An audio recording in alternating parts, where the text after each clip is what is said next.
Assalamualaikum warahmatullahi wabarakatuh. Hai semua, apa kabar? Apakah kalian baik-baik saja?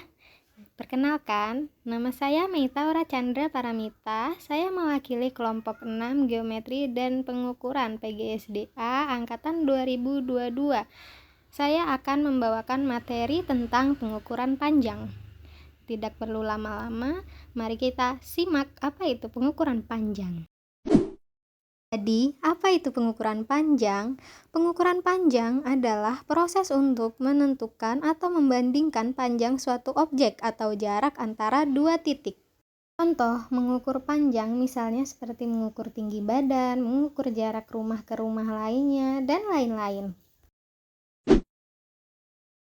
Selanjutnya adalah satuan panjang. Satuan panjang bisa dituliskan dalam bentuk tangga. Yang pertama ada km, kedua hm, ketiga dam, keempat m, kelima dm, keenam cm, dan yang terakhir mm.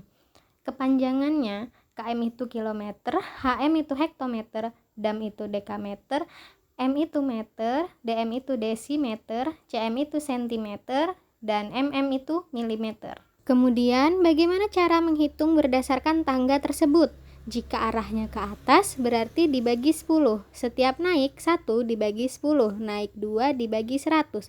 Kenapa? Karena hal ini menggunakan kelipatan dari 10. Sama halnya dengan yang arahnya ke bawah, yaitu dikali 10.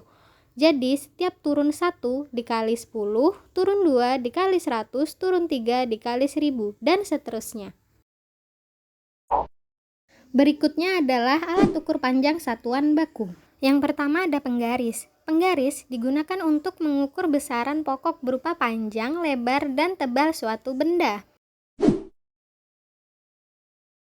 Yang kedua, jangka sorong. Jangka sorong adalah alat ukur yang dapat digunakan untuk mengetahui panjang, diameter luar, dan diameter dalam sebuah bentuk benda tertentu. Yang ketiga, meteran. Meteran adalah salah satu alat ukur paling umum yang digunakan dalam konstruksi. Alat ini digunakan untuk mengukur panjang atau jarak antara dua titik. Yang terakhir, mikrometer sekrup. Mikrometer sekrup adalah alat yang digunakan untuk mengukur benda-benda berukuran kecil atau tipis, atau yang berbentuk pelat dengan tingkat presisi yang cukup tinggi.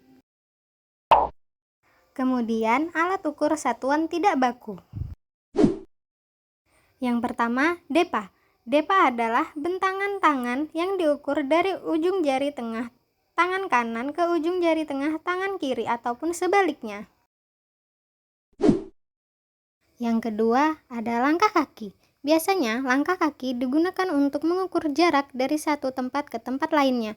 Alat ukur ini tidak bisa dijadikan patokan karena langkah kaki masing-masing orang akan berbeda.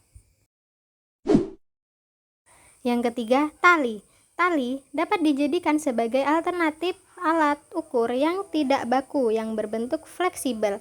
Tali memiliki kelebihan dari alat ukur lain sebab dapat mengukur bentuk dengan kelekukan rumit. Yang terakhir ada tongkat.